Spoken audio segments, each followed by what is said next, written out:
Hello everyone, welcome back to another episode of Technologyglance. Today in this video, I am going to guide you through how you can change audio and video download quality to automatic on Spotify. So let's get started.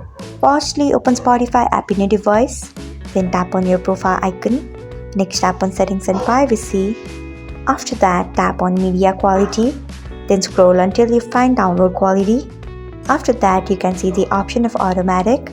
Tap on it. So this is how you can change audio and video download quality to automatic on Spotify. Thanks for watching. If you found this guide helpful, we would love it if you hit the thumbs up button below. We upload great new tech tutorials like this one every day, so do not forget to subscribe to our channel and hit the bell icon so that you'll never miss another update.